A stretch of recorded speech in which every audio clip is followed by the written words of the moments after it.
Washington के सबसे सुरक्षित कमरों में एक फाइल तैयार हो रही थी। योजना थी कि रूस से सस्ता तेल खरीदने वाले उन देशों पर सीधे 500% का भारी भरकम टैरिफ ठोक दिया जाए। अमेरिकी राष्ट्रपति डोनाल्ड ट्रंप का यह कदम सीधा भारत और चीन की अर्थव्यवस्था की कमर तोड़ने वाला था। पूरी दुनिया को लग रहा था कि अब भारत दबाव में आ जाएगा और रूस से अपने रिश्ते खत्म कर लेगा। लेकिन तभी एक बेहद रहस्यमयी घटना घटती है। अचानक अमेरिकी राष्ट्रपति ट्रंप के तेवर नरम पड़ जाते हैं। 500% का वो खौफनाक टैरिफ रातों रात 100% पर ला दिया गया और ट्रंप को यह अधिकार दे दिया गया कि वो चाहें तो इस टैरिफ को पूरी तरह माफ़ भी कर सकते हैं। दुनिया के सबसे ताकतवर देश ने अचानक अपने कदम पीछे खींच लिए। पूरी घटना को लेकर जब दुनिया को पता चला तो सबका दिमाग हिल गया, क्योंकि भारत और रूस ने हजारों किलोमीटर दूर से ही अमेरिका पर तगड़ा गेम खेल दिया था। दोस्तों, आखिर बेहद ही सीक्रेट तरीके से इस पूरी कहानी को पलट डालने के लिए भारत और रूस ने बंद कमरों में वो क्या काम कर डाला, जिसके बाद भारत पर 500% टैरिफ ठोकने वाले ट्रंप भी लाइन पर आ गए। आखिर जब ट्रंप भारत के खिलाफ इस बड़े आर्थिक हमले की सोच रहे थे, उसके ठीक बाद भारत के आसमान को अभेद्य बनाने के लिए व्लादिमीर पुतिन ने स्टील्थ विमान और अपने शक्तिशाली एयर डिफेंस सिस्टम को लेकर क्या ज़बरदस्त ऐलान कर डाला। S-500 जैसे सैटेलाइट और हाइपरसोनिक किलर के बाद रूस ने ट्रंप की धमकियों की बत्ती बनाकर कैसे भारत के लिए सबसे तूफानी डील का दरवाज़ा खोल दिया। आखिर क्या है S-400 और Su-57E का वो खतरनाक ऑफर जिसने पेंटागन में खलबली मचाकर रख दी है और ट्रंप को झुकने पर मजबूर कर दिया है। और दोस्तों, सबसे बड़ा सवाल, क्या पीएम मोदी को पहले से इस रूसी प्लान का पता था? क्या इसलिए नई दिल्ली यूएसए की धमकियों से बिल्कुल नहीं डर रही थी? तो दोस्तों, इन सारे सवालों के जवाब हम आपको इसी वीडियो में देंगे, तो वीडियो के आखिर तक बने रहेगा और देश हित में लाइक, कमेंट और इस वीडियो को अधिक से अधिक शेयर जरूर कीजिएगा। दरअसल दोस्तों, अमेरिकी सीनेट में जब रिपब्लिकन और डेमोक्रेटिक सांसदों ने रूस पर प्रतिबंध लगाने वाले विधेयक में संशोधन किया, तो बाहर से यह सिर्फ एक राजनीतिक फैसला लगा, लेकिन इसके पीछे की असली वजह मध्य पूर्व में ईरान से भड़कती जंग और एशिया में बदलता शक्ति संतुलन था। ट्रंप को यह खुफिया रिपोर्ट मिल चुकी थी कि अगर भारत को आर्थिक रूप से धमकाया गया तो भारत मजबूरी में नहीं झुकेगा, बल्कि वह रूस के साथ एक ऐसा सैन्य गठबंधन कर लेगा जिसकी काट खोजना पश्चिमी देशों के लिए पूरी तरह से नामुमकिन हो जाएगा। दोस्तों, यहाँ से अब पूरी तस्वीर बदल जाती है। जिस वक्त अमेरिका टैरिफ की फाइलें तैयार कर रहा था, रूस ने भारत के सामने एक ऐसा किल चेन यानी मारक तंत्र बनाने का प्रस्ताव रख दिया था जिसे सुनकर किसी भी वायुसेना के पसीने छूट जाएं। रूस ने भारत को अपने सबसे आधुनिक 5वीं पीढ़ी के स्टील्थ फाइटर जेट Su-57E का ऑफर दिया, लेकिन यह कोई आम फाइटर जेट की डील नहीं थी। रूस ने आधिकारिक रूप से यह कंफर्म किया कि भारत के पास जो मौजूदा S-400 सिस्टम है उसे सीधे तौर पर इस नए Su-57E स्टील्थ फाइटर जेट के साथ लिंक किया जा सकता है। आसान भाषा में कहें तो हवा में उड़ने वाला लड़ाकू विमान और ज़मीन पर तैनात मिसाइल सिस्टम दोनों एक ही दिमाग से काम करेंगे। अब दोस्तों, यहाँ पर सवाल उठता है कि यह तकनीक आखिर कैसे काम करती है और यह इतनी खतरनाक क्यों है। दरअसल S-400 सिस्टम के पास में एक बेहद ताकतवर रडार होता है जिसे 96L6E कहा जाता है।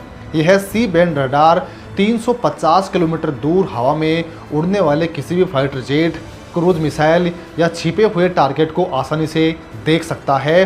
रूस का प्लान यह है कि ज़मीन पर लगा यह शक्तिशाली रडार आसमान की पूरी तस्वीर कैप्चर करेगा और बिना कोई आवाज़ किए यह सारा डेटा हवा में उड़ रहे भारत के Su-57E फाइटर जेट के रडार सिस्टम को भेज देगा।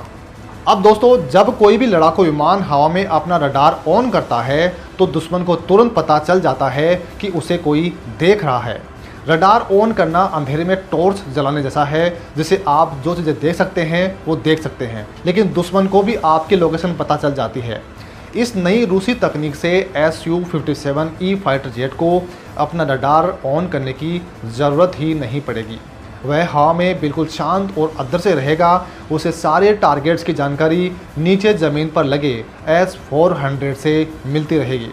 वह चुपचाप दुश्मन के पास पहुंचेगा, लंबी दूरी की मिसाइल दागेगा और दुश्मन को पता भी नहीं चलेगा कि मौत कहां से आई। जमीन की ढाल और हवा की तलवार मिलकर जो यह सेंसर टू शूटर नेटवर्क बनाएंगे, वह दुनिया के किसी भी रडार सिस्टम को अंधा कर सकता है। दोस्तों, अगर आपको लग रहा है कि बात सिर्फ S-400 और फाइटर जेट तक ही सीमित थी, तो आप पूरी तरह से गलत हैं। रूस ने 2 दिन के भीतर ही भारत के लिए अपना दूसरा सबसे बड़ा खजाना खोल दिया है। यह खजाना था S-500 एयर डिफेंस सिस्टम का। भारतीय वायुसेना बहुत समय से इस सिस्टम को खरीदना चाहती थी, लेकिन यूक्रेन युद्ध में फंसे होने की वजह से रूस ने इसे बेचने से मना कर दिया था भारत को। रूस ने इसको लेकर कहा था कि सप्लाई चेन की दिक्कतों की वजह से वो खुद अपनी सेना के लिए इसका पर्याप्त प्रोडक्शन नहीं कर पा रहे हैं, इसलिए वो भारत को ये जो S-500 है वो नहीं दे पा रहे हैं। तो फिर अचानक ऐसा क्या होता है कि रूस भारत को यह तकनीक देने के लिए तैयार हो गया? असल में रूस ने भारत को सीधे S-500 सिस्टम बेचने का ऑफर नहीं दिया है, बल्कि उसने एक ऐसा दांव चला है जिसने पूरी दुनिया की रक्षा इंडस्ट्री को हिलाकर रख दिया है। रूस ने भारत के अति महत्वाकांक्षी प्रोजेक्ट सुदर्शन चक्र के तहत S-500 की पूरी तकनीक शेयर करने और उसे भारत में ही संयुक्त रूप से विकसित करने का प्रस्ताव दिया है। ठीक उसी तरह से जिस तरह से भारत और रूस मिलकर भारत में ब्रह्मोस मिसाइलों को बना रहे हैं। यानी दोस्तों, अब भारत सिर्फ खरीदार नहीं रहेगा, बल्कि वह रूस की सबसे घातक तकनीक का इस्तेमाल करके अपने ही देश में एक महाहथियार बनाएगा। दोस्तों, प्रोजेक्ट सुदर्शन चक्र कोई छोटी मोटी योजना नहीं है। यह भारत का अपना खुद का next generation air defence network है। अब दोस्तों, आप ज़रा सोच कर देखिए कि एक ऐसा सुरक्षा नेटवर्क जिसमें सतह से हवा में मार करने वाली लंबी दूरी की मिसाइलें हैं, बैलिस्टिक मिसाइलों को रोकने वाले इंटरसेप्टर हैं, विशालकाय रडार हैं और कमांड सेंटर सब एक साथ जुड़े हों। भारत पहले से ही प्रोजेक्ट कुसा पर काम कर रहा है, जो S-400 की टक्कर का एक स्वदेशी सिस्टम है।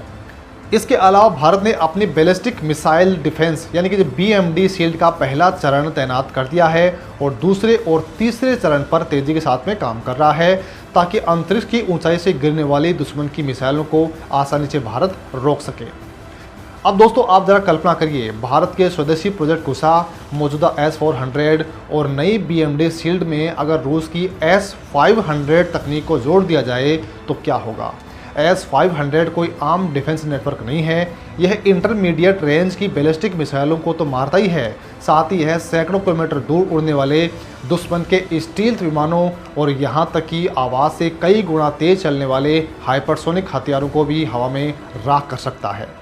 जब यह रूसी तकनीक भारत के मेक इन इंडिया कार्यक्रम से जुड़ेगी, तो भारत का आसमान सचमुच में एक अभेद्य किले में तब्दील हो जाएगा, जिसे भेदना चीन और पाकिस्तान तो क्या, दुनिया की किसी भी सुपर पावर के लिए संभव नहीं होगा।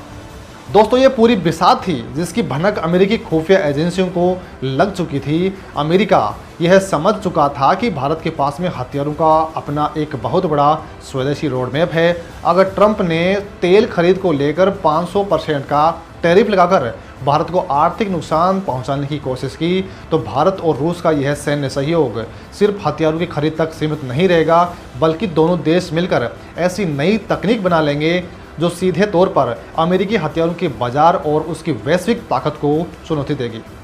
दोस्तों, यही कारण था कि जिस PM मोदी को डराने के लिए ट्रंप ने प्रतिबंधों का हथियार उठाया था, वही PM मोदी पूरी तरह से शांत थे। भारत को अच्छी तरह से पता था कि आज की बदलती दुनिया में भारत की रणनीतिक अहमियत इतनी ज़्यादा है कि कोई भी सुपर पावर उसे दरकिनार नहीं कर सकता है।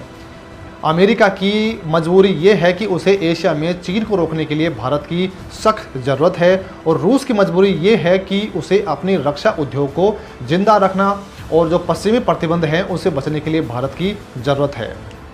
भारत आज उस मुकाम पर है जहां दोनों महाशक्तियों के बीच अपनी शर्तों पर खेल रहा है। अब रक्षा और कूटनीति का यह खेल अपने अगले और सबसे निर्णायक चरण में प्रवेश कर चुका है। रूस का यह तकनीकी ट्रांसफ़र का ऑफर यह साबित करता है कि मॉस्को अब भारत को सिर्फ एक बाजार के रूप में नहीं देखता, बल्कि एक कूटनीतिक साझेदार मानता है। दोनों ही देशों के बीच तकनीकी, आर्थिक और कूटनीतिक स्तर पर बातचीत शुरू हो चुकी है। अगर ये सौदे अंतिम रूप लेते हैं तो आने वाले कुछ ही सालों में भारतीय वायुसेना के पास में दुनिया का सबसे उन्नत सेंसर टू शूटर नेटवर्क और एक ऐसी मिसाइल शील्ड होगी जो भारत की सीमाओं को पूरी तरह से सुरक्षित कर देगी। दोस्तों, इस पूरी भू राजनीतिक उथल पुथल के बीच में अब एक अहम फैसला भारत सरकार को लेना है।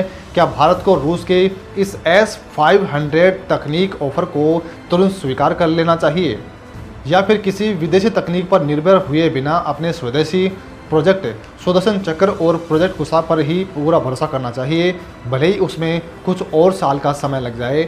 आपको इस बारे में क्या लगता है? रक्षा क्षेत्र में पूरी तरह से आत्मनिर्भर होना सही है या फिर रूस जैसी सुपर पावर के साथ मिलकर एडवांस तकनीक विकसित करना समझदारी भरा कदम है?